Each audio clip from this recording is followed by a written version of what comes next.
outside, am I here in vain? Hold on to the noise, there will be no change. Always I wanna be with you and make believe with you and live in harmony, harmony, oh love. I wanna be with you and make believe with you. Hey, what's up? What's up? You are hanging with the beast. Been a bit. Been away. No, I wasn't away. I don't know where I was, man. Been away from the mic, that's for sure, man. But uh yeah, I just I was in some far off land doing something with magical creatures. I don't know. You know, winged snowmen and whatnot. It's always fun when you have the winged snowmen. You got to have the winged snowmen. But anyway, thought about what I was going to do for my next episode, which obviously is this episode. And in that time, I was kind of listening to a lot of The Cure as well as Erasure, some Depeche Mode. I think what got me on this kick was I was listening to The Killers recently. And for some reason or another, The Killers, their sound always reminded me a lot of these four groups to some extent because I think that they have that 80s like vibe about them. Certain songs, especially, their hits. Somebody told me that you were whatever, had a girlfriend, blah, blah, blah, blah, all that stuff. And the other one, Mr. Brightside and Smile Like You Mean It. A lot of those sounded very 80s ish. In fact, I think that they could have passed as 80s songs had they would have come out then. And it kind of, it kind of reminded me of these four groups, especially. And one of the things I wanted to touch on in this episode was how these groups, The Cure, Depeche Mode, Duran Duran, and Erasure, all had extreme amounts of popularity during the 80s. I mean, you couldn't go anywhere. Depeche Mode, The Cure practically invented another term we're going to use, another narrative term, depressive rock, whatever the fuck that means. I mean, depressive rock, but they all they were able to cross over into the 90s, which is I think it says a lot for any singer or band or group that has the ability to cross over into the next period and still either one of two things, be relevant or be kicking ass. And in the last episode, I spoke about that extensively with David Bowie, Iggy Pop, Lou Reed, and so many others who just, rode that wave that they had been on and had somewhat created and turned it into something else. And I think the four of these bands definitely were in similar waters, is that they were able to go into the 90s, maybe not have as much fame, but they still had a good share of it. And again, to be fair, anybody who was crossing over into the 80s to 90s had themselves, I think, somewhat of an upward road, but somewhat of a tough road, because it was a changing of times, as I've said before. It was a changing of the guard. You had the Big Four from Seattle. You had the Pilots. You had all these groups kind of coming out of the woodwork, whether it was Seattle, whether it was, in LA, New York. You had the punk scene still going strong.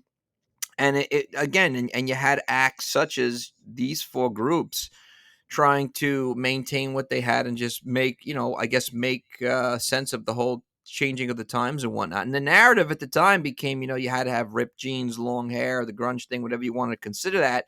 But that didn't just mean that these other forms of music were just not going to be tolerated or listened to. I mean, there were so many singers in the 90s who also crossed over and did well. Adam Ant, right? He had a hit in the 90s.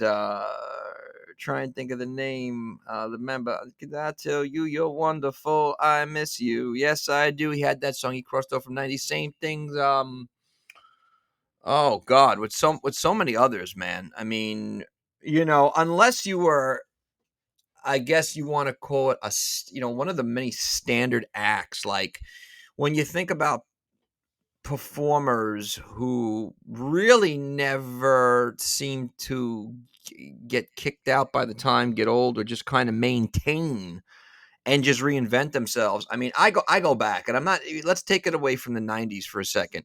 Let's go back to my favorite of all time, the greatest of all time, the King, Elvis.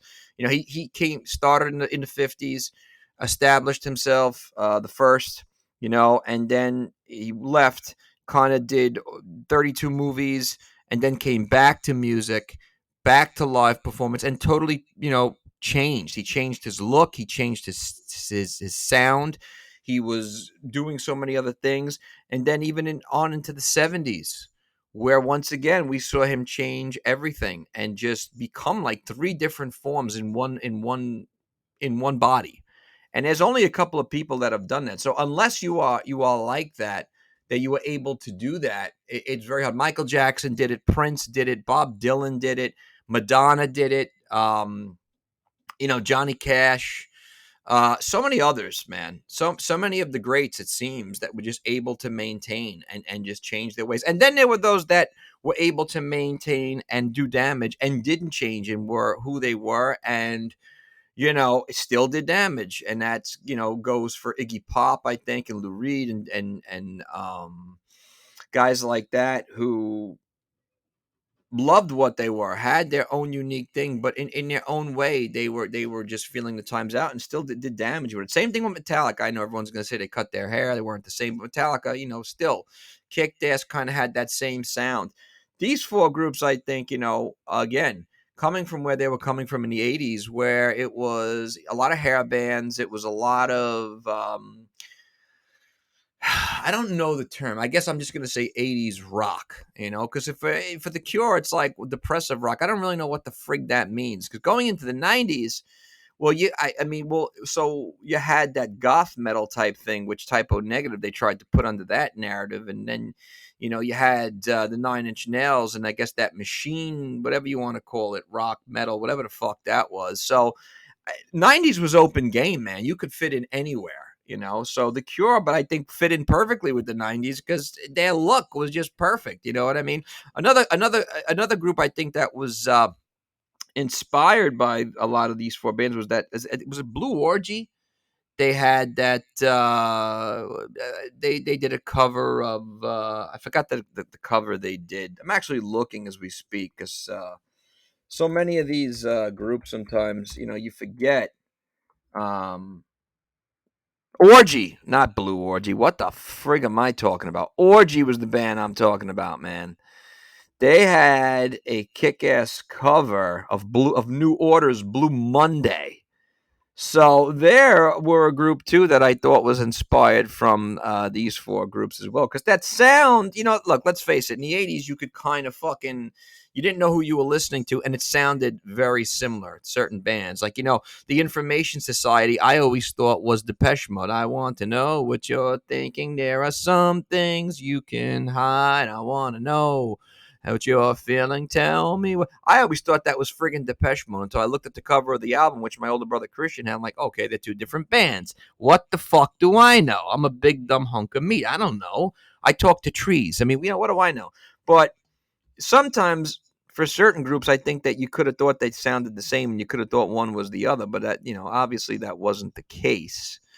So that's why I always felt that it was interesting that the 40s groups went on to have a lot of luck in the '90s. And talking about the Cure first, I mean, the Cure obviously were just inducted into the Music Hall of Fame in 2019. The Cure had their own unique sound. Obviously, the lead singer Robert Smith had that great unique look. Again, the very depressed rock, kind of singing a lot of songs about being in love with someone, a breakup, whatever, or Monday, a certain day of the week you're in love, whatever the fucking genesis of that song was. Still a phenomenal song. You know, I think that they fit in perfectly. Uh, into the '90s, Just Like Heaven. How can you not like Just Like Heaven? Here's the thing when it comes to these four bands. My thing is, how do you not like four bands? I know I had some polls up there on the page. I was surprised to see people didn't like Erasure. I love Erasure, man. I love The Cure. I like all four of these bands. Funny thing about all four of these bands is that they're still going strong and they're still finding that who they inspired. And, I think they're still changing with the times, that yet kind of staying the same and doing their thing, because this is a strange time for music. We don't know where the fuck we are. We're neither here, we're neither there. We're kind of like Dorothy, man. We fucking went from Kansas, now we're in Oz, and I don't know, your sister's a witch and your father fucking kisses lizards. I don't know, whatever the fuck is going on, but whatever. It's a strange time, and I think that it's great that these groups can still find themselves doing well. Um, and again, funny thing about The Cure, they were around since '78. So, man, they've been around, man. They've sold over 30 million albums worldwide. I think that they inspired their own, like I said, their own type of thing. What's that joke Adam Sandler has in Wedding Singer, where he's about to sing that song about his ex-girlfriend Linda. He tells Drew Barrymore, just remember at this time, I forgot the first group he was listening to, but he also says I was listening to a lot of The Cure, which was funny. So I guess that's where the depressive rock thing comes on. But that being said, in the '80s, obviously they enjoyed so much success with a lot of their work, especially when you look at their long list of discography. If I could get that friggin' word correctly, they released from '79 to '89, 8 different albums. Um, and again, on some of those albums, they had, some of their greatest hits, which we see from a lot of different bands. One of them being Boys Don't Cry from the album 17 Seconds. Great, great song.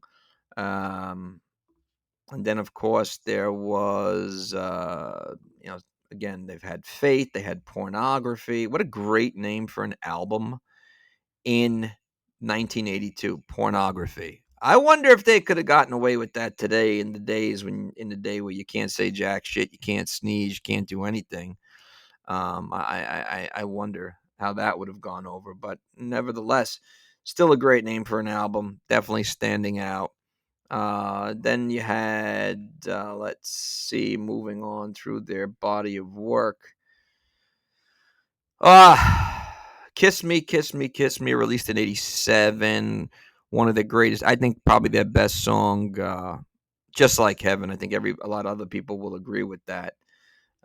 Disintegration in 1989 was their last album that they made in the '80s. And then into the '90s, their first album was '92, which was called Wish. Had a really cool cover. I don't know what the hell was up, but what the cover of the album was supposed to be. But obviously, Friday I'm in Love, one of their greatest hits.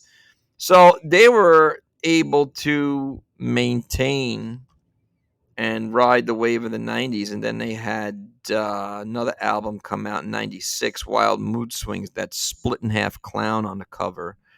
And they had that song Mint Car, I remember, coming off that. So they were able again to, have some luck in the '90s. And I didn't hear, I haven't heard any of their albums in after that. Blood Flowers in 2000, The Cure 2004, 413 Dream in 2008. But nevertheless, I like the fact that they were able to ride the wave into the '90s. Also, let's not forget that they had a great, great hit off of the Crow soundtrack, which was a phenomenal song. I'm actually looking it up as we speak, because the name of it escapes me. But I know it's right in the part when Eric Draven, aka the Crow, he's about to turn. The Burn is the name of the song. How can I forget that? He is putting on the makeup to actually become the Crow. You see him smash the glass in front of him. A phenomenal scene. Every night I run, every night I dream away. So I was happy to see them, get on one of the best movie soundtracks of all time. And again, it's great that they in the Hall of Fame. They're well deserved. I don't want to say that they're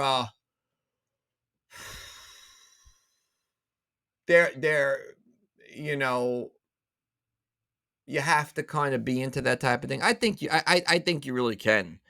And talking about the 90s that they had, Friday I'm in Love, it didn't sound like a lot of the other tunes, but I think again it maybe could have been a case of them not really reinventing themselves, but having a tune that sounded different than what they had.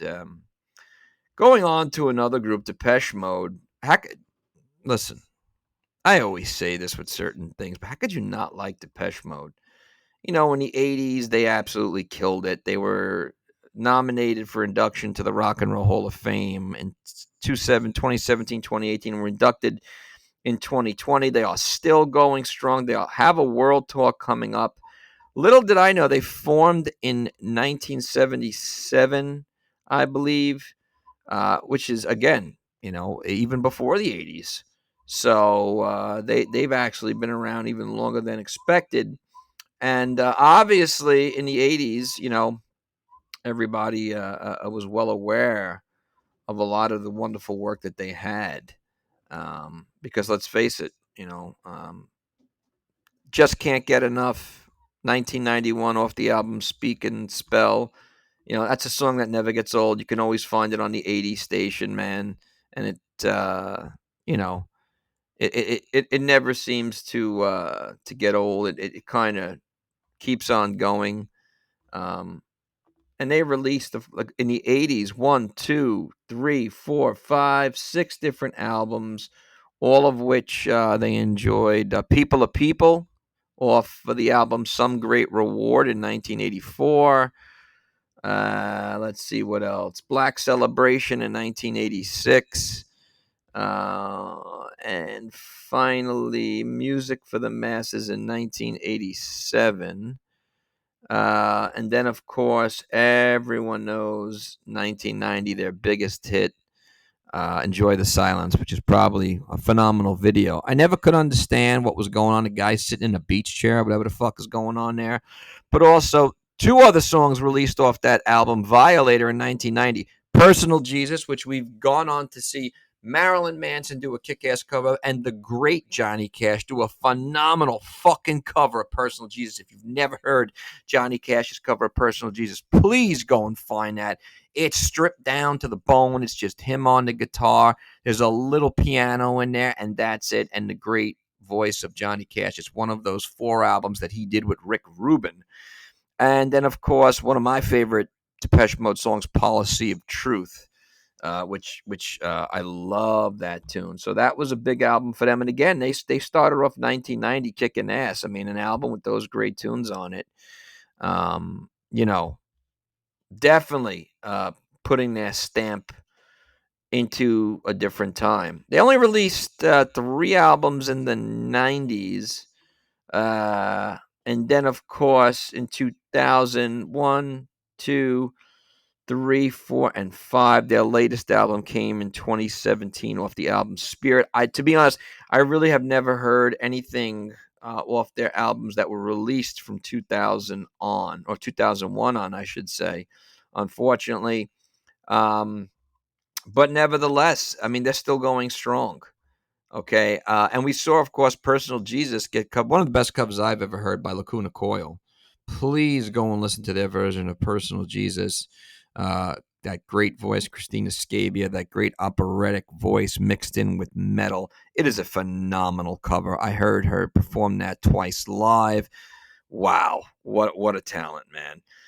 Another band that I have to kind of say that I think that these groups kind of inspired primarily Depeche Mode for what I'm just reading. Obviously, other than the Killers, I want to say Coldplay, of course, and Arcade Fire. I'm not too familiar with too many Arcade Fire songs, 1 or 2, but obviously Coldplay, when Coldplay was Coldplay. Coldplay is sort of like U2 when U2 was U2. What the fuck happened to Coldplay? What the fuck happened to U2 when they used to make killer-ass music?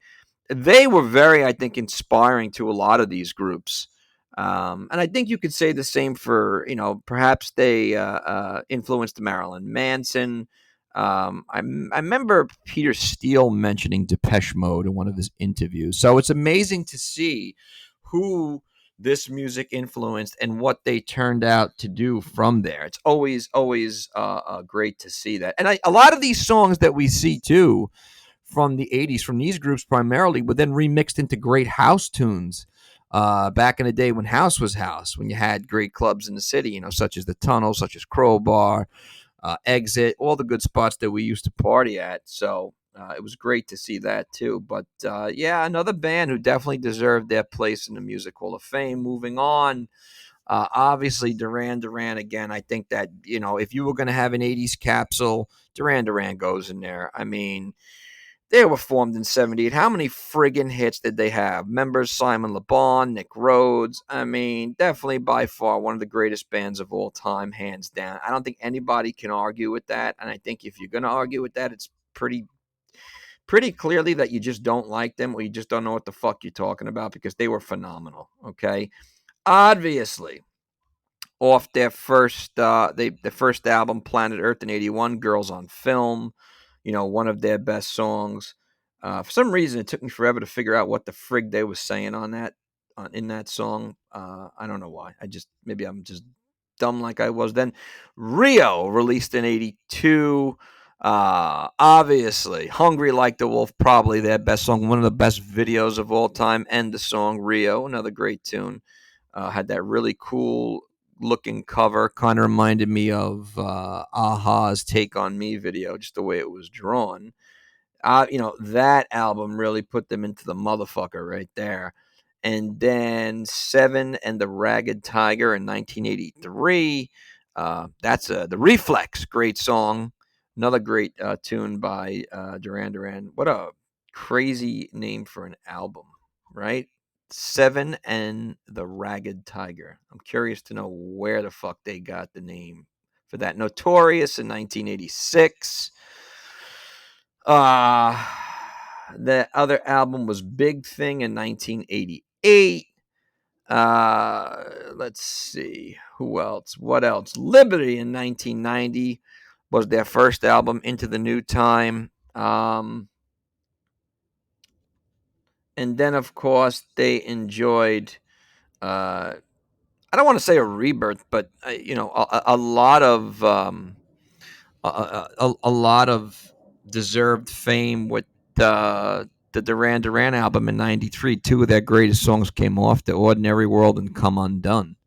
I mean, those were two phenomenal songs, man. Um, "Ordinary World," for some reason, reminded me of Collective Soul. Um, I don't know why exactly, but I think it had to do with their song "The World I Know." For some reason, you could they kind of reminded me of each other a little bit. But whatever the case may be, they did release one, two, three, and four albums in the '90s. So again, crossing over, they did. I have to listen to this album called "Thank You," and it's basically an album of all covers that they have. Well, obviously, I should take that. Well, yes, it is. I don't know if it's a cover album or, because I'm looking at the tracks and I see White Lines, but it's not covered. It's covered by. I don't know. I guess it's covered by them. I don't know. I Want to Take You Higher, obviously by Sly and Family Stone. Perfect Day by Lou Reed. Watching the Detectives. So I guess this is their cover of other songs. They covered 911 as a Joke by Public Enemy. That I gotta listen to. That's gotta sound fucking weird, bro. Crystal Ship by The Doors. I gotta hear this album. I'm definitely gonna check this out when I can put it on my to-do list. That very interesting. I love when bands do that. They do a nice cover album of other people's work. What's the thing they say that covering other people's work is the biggest form of flattery? From 2000 on, they released, let's see, one, two, three, four, five, six different albums. Reportage was an album unreleased in 1996. And they have an upcoming tour in 2022 called Future Past. Listen, man, they're again, they're gonna keep on going. It's not gonna stop with them. Obviously, they were nominated for induction into the Rock and Roll Hall of Fame as part of the class of the 2022. Very well deserved. And of course, in my opinion, their best song they ever did comes from the film at the same title, A View to a Kill, James Bond, which was Roger Moore's last movie as James Bond. Their best song, one of the best videos, the sexy video. It was a sexy video. Last and not least, of course, Erasure. Um, Listen, you know, electro pop, synth pop, new wave dance, whatever you want to call it. Andy Bell and Vince Clarke, they've made, crazy good tunes. 28 million albums sold worldwide. They've been around since 1985. Obviously, I want to say the least amount of years. I mean, they started in the mid 80s as compared to these other groups. And their first album was, of course, Wonderland. Uh, and they had "Oh L'Amour," one of their best songs. Gotta dig that song, man. It's got that great. I guess I don't know what instrument is in the background. Da na na na. You gotta dig it, man. All four of these bands I think go together. They have a similar sound. I want to say for the most part. 1987, they had an album called Circus. Uh, had a lot of hits on there as well. The Innocents in 1988. Which was probably two of their great songs came to Chains of Love. Great album. Great video, by the way. Go back and watch that video. That was cool. And A Little Respect. Good song. And then on to an album called Wild in 1999. They had the song Blue Savannah, which came off there. And Chorus in 1991. Breath of Life, Am I Right? Love to Hate You. They're another group, always sing about love and whatnot. I Say was an album they had in 1994. My favorite song by them, Always, which you heard this intro. I wonder if I'm going to get flagged for that. Came off of that album. Love that song, man. Again, I would have never put the two together, but that was such a good song, especially into the 90s, man. And 1995, they had the album Erasure. And let's see, Cowboy in 1997. And all the way into 2000. Love Boat, Other People's Songs, Nightbird, Union Street, Light at the End of the Moon, Tomorrow's World, Snow Globe, The Violent Flame, World Be Gone, and an album released actually in 2020 called Neon, which I've never heard, of course. Never heard that. But nevertheless, man, they're still going strong too. I think they're still touring. I don't know if it's like one of those classical shows they're doing or mixed with everybody else or they're headlining. Be interesting though. It's funny. For the longest time, I thought "It's My Life," the song by the band Talk Talk that no doubt covered, was Erasure, but it wasn't. Again, it's one of those things of like closing your eyes and listening, and it kind of sounds similar. But again, I think that this is another group that inspired a lot of different artists. Um, Made their mark in a time when a lot of bands similar like this were making their mark, and keep on going, man, which is amazing. You know, I see that they are still together, and they've won a shitload of awards, everything from the Billboard Music Awards to Independent Music Awards, and on and on. So, yeah, like I said, now in these days, we kind of have, we don't know where we're at, but every so often you'll hear a song that definitely sounds something like it came from the 80s and something that was kind of inspired by these four bands. I could have also put Billy Idol in this group, but I wanted to just focus on these four groups because I thought that they had a lot in common, obviously. And one of the last bands I want to talk about today was Tears for Fears, and of course, for those of you that remember all the great hits they had, Tears for Fears in the '80s had a lot of luck, man. A lot of fame. Still have the two members in the group, Roland Orzabel and Kurt Smith. I think they're touring again. I believe. Well, they have a new album coming out, which is amazing. Formed in 1981. Again, I don't know if you want to call them synth pop, whatever the pop, this, that, the other thing. I don't know. That first album they had, The Hurting. Um, they actually Mad World, which great song, phenomenal song. If you've ever, it was covered wonderfully by Michael Andrews and Gary Jules for the movie Donnie Darko. It's one of my favorite versions, one of the best covers I've ever heard. But a great song, no doubt. And let's see, they had only three albums in the '80s. You would have thought more. But of course, from those albums, especially from Songs from the Big Chair, came the song Shout, which was covered, another great cover by Disturbed off of their first album, Down with the Sickness. Everybody Wants to Rule the World, another phenomenal song, and Head Over Heels uh, came off that album. I mean, just looking at the numbers here, I wouldn't be surprised if that album sold. Oh my God. Yeah, 9 million worldwide, 5 million in the United. Was it United States? No, more in the United Kingdom, obviously. I'm sorry, 5 million in the United States. Yeah, but I mean, that's a shitload of good songs off of an album. 1989, The Seeds of Love. I don't think I'm very familiar with that album. And then they kind of came back. Break It Down Again, 1993. Love that song off the album called Elemental. Okay. Again, showed that they could cross over and still find some fame in the different time.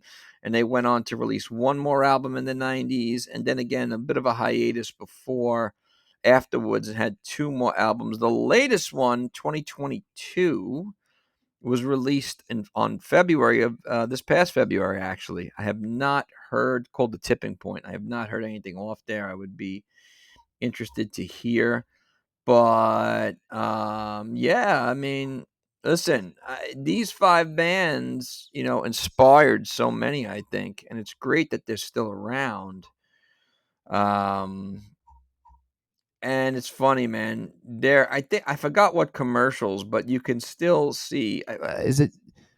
There's some commercial where you hear "Everybody Wants to Rule the World," I think, in it, which is a trip, man, because it's great to see how they never really have gotten old or gone away. And that's one of the most important things, I think, when it comes to music, is how these groups are able to stay relevant or just, keep moving forward, which is always great. But yeah, I always felt that these five had a lot in common, obviously, and found so much luck in the 90s. If you're not familiar with a lot of their work in the 90s, definitely go and check out a lot of the songs I mentioned. And I definitely want to check out a lot of their new work or work in the 2000s or stuff that I've never heard. Definitely that Duran Duran Thank You album. But now the beast is getting hungry. It's about that time. So I'm going to exit. And definitely, I appreciate all the listeners. Please like and share the YouTube page. You can find me on Instagram and you can find me on Facebook.